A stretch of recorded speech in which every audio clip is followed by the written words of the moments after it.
Welcome to What's in the Pot. I'm your host Sean Grande, and today I'm going to show you how to make cast iron pan pizza. That's right, I'm making a pan pizza in my cast iron skillet. I'm also going to be doing this on my Traeger grill, but you can do this in your oven as well. So don't forget to like, share, subscribe. It's What's in the Pot.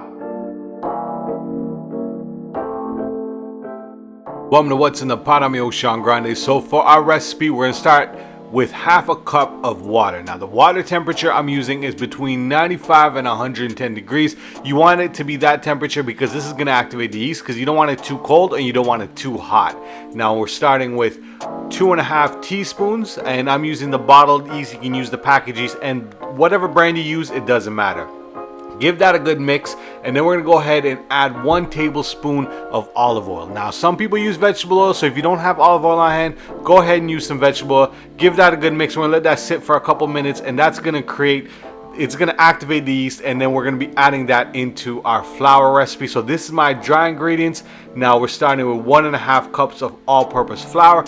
Now you may need a little bit more flour than that when you're rolling out the dough. We're also going to be going with 1/2 teaspoon of sugar and 1/2 teaspoon of salt. What we're going to do is now mix all the dry ingredients together to incorporate the sugar, salt, and the flour.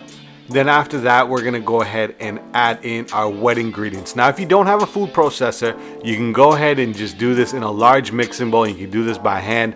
It's really up to you, whatever's convenient and whatever is easier for you to do. Now I noticed as I was mixing, my ingredients were a little bit dry. The dough wasn't coming together, so I just add a little bit more warm water into the mixture, and now you can see it's kind of forming that dough ball, and that's what we want. When we're using the food processor, we want to make sure it forms that nice ball of dough. You can see that is what the consistency and the texture we're looking for. Now I'm just adding a little bit more flour to my countertop, and then I'm just going to be kneading it out. What happens is you want to knead it out for a few minutes, because probably about 5 to 6 minutes, because we want that gluten to be activated. That's what's going to cause it to rise.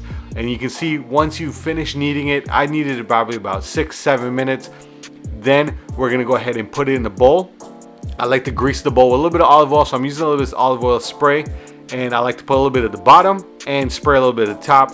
What we're going to do is cover it in saran wrap and put it in a warm place. If you don't have a warm place, if it's winter where you are, or your house is very cold because of the AC, put it in your microwave. Put your microwave on for a minute, and then cover it with foil. After the microwave is done, pop that in the microwave, and that's gonna let it rise. A couple hours. Now I let my pizza rise for about maybe 2 to 3 hours. An hour minimum I suggest with this recipe, and I like to kind of just press out any of that extra air and kind of reform it back into a ball. Now this is one of the ways I've seen how to do it. A lot of people kind of do it differently after the pizza's risen. One thing I'm going to be doing is adding some olive oil to my cast iron skillet. What the olive oil will do is create that nice crispiness, that crispy outer edge, that crispy bottom. What I also like to do is then form my dough, kind of spread it out into the sides of the cast iron, and then I'm gonna go ahead and cover it back with a little bit of saran wrap. Cover it back and let it sit maybe between 5 and 10 minutes in a warm spot, just to let it rise a little bit more, and then we're gonna go ahead and top our pizza.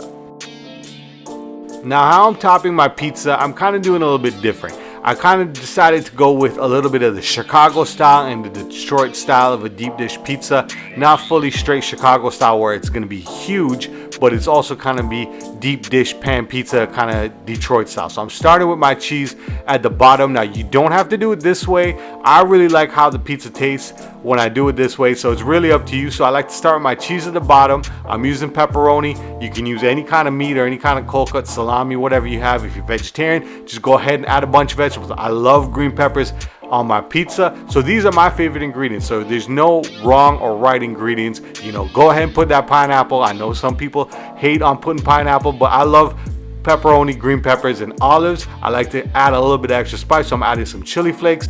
Now on a traditional Chicago style pizza, they put the sauce on the top. If you're doing a Detroit style pizza, they'll leave a little line with the cheese in the middle. So I'm just covering the top with sauce, And then the next thing I'm gonna go ahead and do is just run an extra line of extra little bit of that mozzarella cheese right across the middle and onto the sides. Now while I'm doing this, I have my Traeger set to 450 degrees. If you're doing this in the oven, go ahead and set your oven to 450 degrees. I'm gonna be popping in my Traeger for about 20 to 25 minutes, and then let's take a look and see how this pizza's looking, man. This is about 25 minutes because I wanted to cook a little bit more, and that's our final product. That is our pizza. It got dark, so the lighting may not be the best, but one thing I love to do with my pizza when I make it like this is to top it with a little bit of Parmesan. I'm using the ball stuff. I didn't have any fresh Parmesan. Go ahead and use that fresh Parmesan if you got that in your fridge. Now there it is. That is our pizza. Scoops out nice because you put that little bit of olive oil on there, give it that nice crispiness. You can see that little bit of that crispy crust on the end, a little bit of